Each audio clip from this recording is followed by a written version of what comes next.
Salut à tous, bienvenue sur la chaîne de Discoverdose, j'espère que vous allez bien.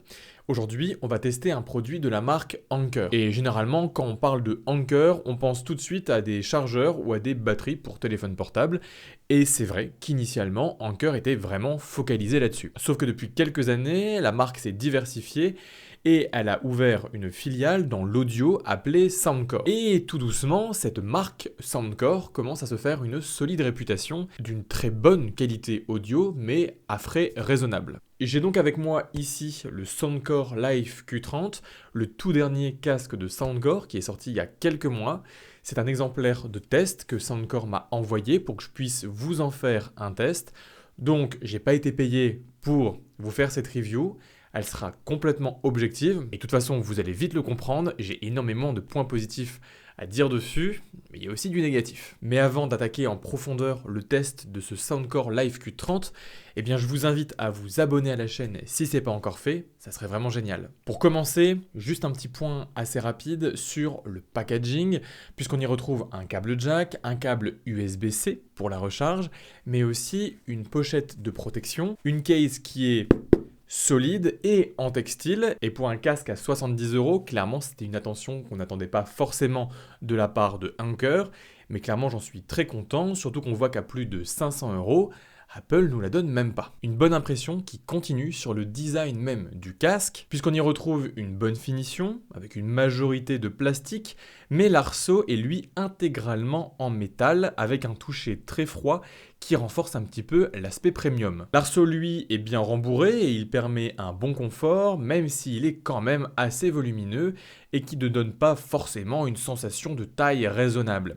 On retrouve sur le côté des écouteurs de nombreux boutons qui permettent une grande possibilité d'action.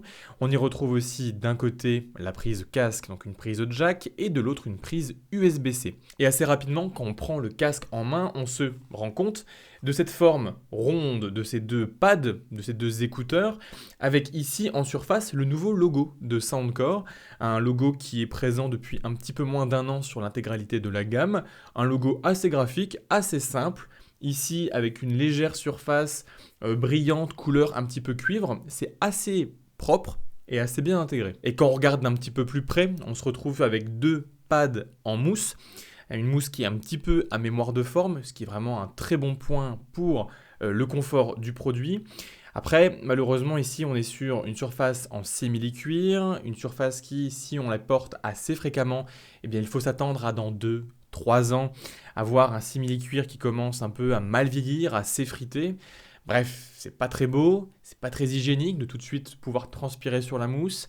Et surtout, moi, ce qui me dérange le plus, c'est que ces écouteurs-là, on ne peut pas les retirer facilement, et forcément, du coup, ça va impacter la longévité du produit. Alors, le design brut, c'est bien, mais il y a surtout plein de petits points d'ergonomie qui sont intéressants à regarder, et vous allez le voir, il y a énormément de bonnes idées, mais à chaque fois, je trouve que ça manque un petit peu de finition. Par exemple, tout à l'heure, je vous parlais des nombreux boutons physiques, qui sont une bonne chose, ils répondent bien sous le doigt, mais ils sont quand même beaucoup trop fins par rapport même au Live Q20.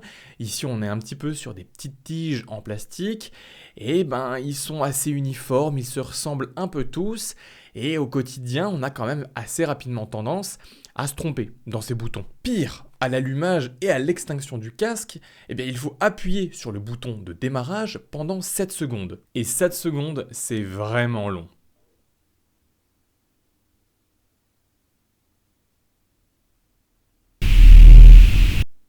Ouais, vraiment long. Surtout qu'il aurait fallu juste un délai plus court, mais moi ce que j'aurais bien apprécié également, c'est un petit capteur de proximité dans l'écouteur qui aurait permis de mettre le casque en veille dès que ce dernier n'est pas utilisé. Après là on est sur un casque à 70 €, on n'a pas cette fonction, donc il faut faire sans. Et puisque tout à l'heure je vous parlais de se tromper dans les boutons à cause de leur design, globalement c'est le casque en lui-même, moi, qui me perturbe au quotidien, puisqu'en fait, il n'y a pas vraiment d'orientation des écouteurs, on est vraiment sur un casque très symétrique. Et pour rapidement deviner la droite de la gauche du casque, c'est pas si évident, et généralement, on a plus vite fait de regarder à l'intérieur des écouteurs, mais du coup, c'est quelque chose qui n'est pas très fluide dans la démarche. Sur ce casque, on retrouve aussi une nouvelle fonction qui permet tout simplement, en laissant sa paume appuyée sur le pad droit, d'activer le mode transparence. Pour autant, l'isolation passive étant quand même très très bonne. Si en plus vous rajoutez au-dessus de la musique, même à faible volume, 30-40%, eh bien, juste le mode transparence, c'est pas suffisant pour entretenir une conversation.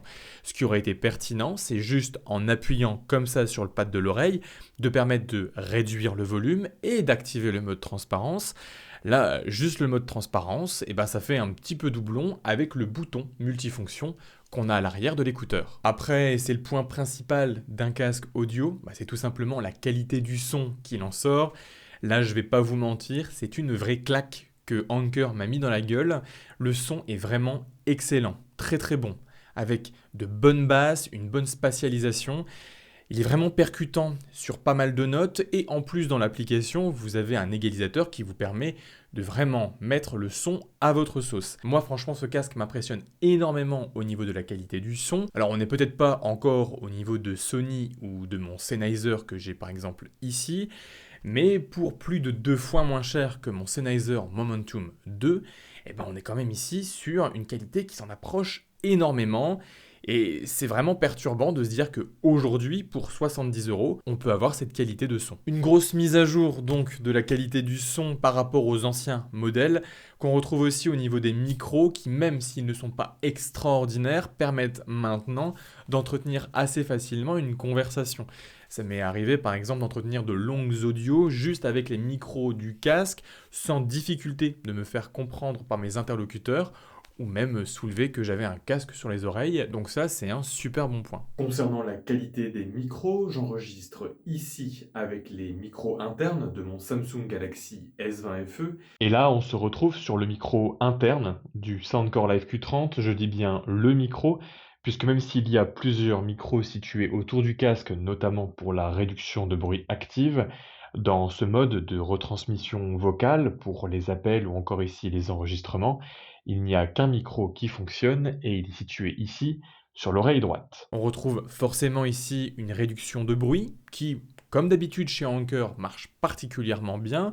Pour autant, on n'est pas non plus sur des niveaux des ténors du marché. Pour être tout à fait franc, j'ai pas vu une vraie différence par rapport au Soundcore Live Q20, qui avait déjà une qualité de réduction de bruit totalement correcte. Pour autant, je trouve que c'est une réduction de bruit qui se situe dans la moyenne de sa gamme de prix. C'est-à-dire que si vous visez un casque d'une autre marque à 70-100 €, globalement la réduction de bruit sera vraiment identique. Une réduction de bruit qui donc marche plutôt bien. J'aurais aimé un petit peu plus être dans ma bulle parce qu'effectivement quand on active la fonction, on sent tout de suite qu'on est mis dans une bulle sonore, c'est parfois très agréable. Mais on sent encore pas mal de petites fuites sonores, les véhicules sont encore un peu présents, les médiums sont assez bien gommés par contre, les graves, j'aurais peut-être aimé un petit peu plus. On est donc sur un secteur où Bose, Sony ou encore Apple font mieux. Pour largement plus cher. Et on en parlait tout à l'heure, avec un appui sur la paume de la main ou juste via le bouton multifonction, on peut également activer le mode transparence. Un mode transparence qui marche particulièrement bien, même si je trouve que les aigus sont un petit peu trop présents. Mais bref, ça marche bien, on va pas s'en plaindre, surtout que ce soit pour le mode ANC, donc réduction de bruit, ou le mode transparence, par rapport aux autres modèles d'avant de chez Anker. Ici, la sensibilité au vent des micros a été améliorée. Par contre, faites attention, c'est vrai que si vous utilisez la réduction de bruit ou le mode transparence en extérieur, avec quelques rafales de vent, vous risquez d'avoir quelques parasites au niveau audio, puisque l'algorithme n'arrive pas à effacer les bruits de vent.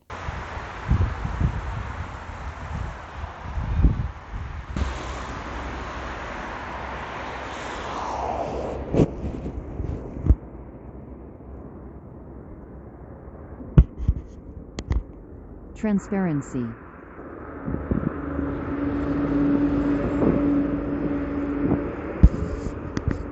Noise cancelling.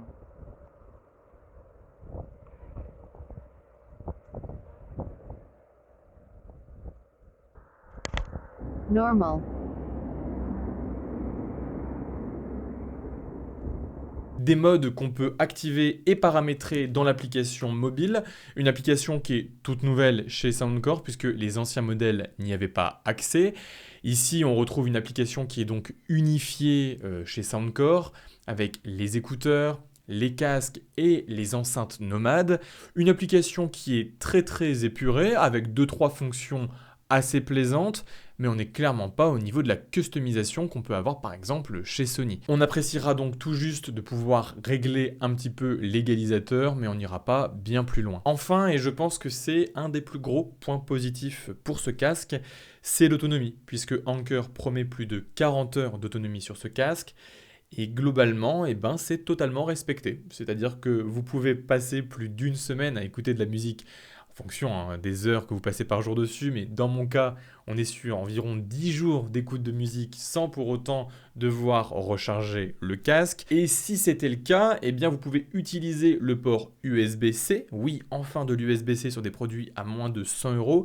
Donc de l'USB-C pour recharger ce casque qui permet donc une recharge rapide.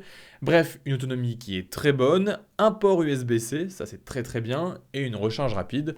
Bref, tout est bon. Et donc voilà, on arrive à la fin de ce test de ce Soundcore Live Q30. J'espère que le test vous a plu et si c'est le cas et que ce produit vous intéresse, je vous mets le lien en description pour pouvoir vous acheter ce casque. Et en attendant les prochaines vidéos, je vous dis prenez soin de vous, mais restez curieux. Allez, salut!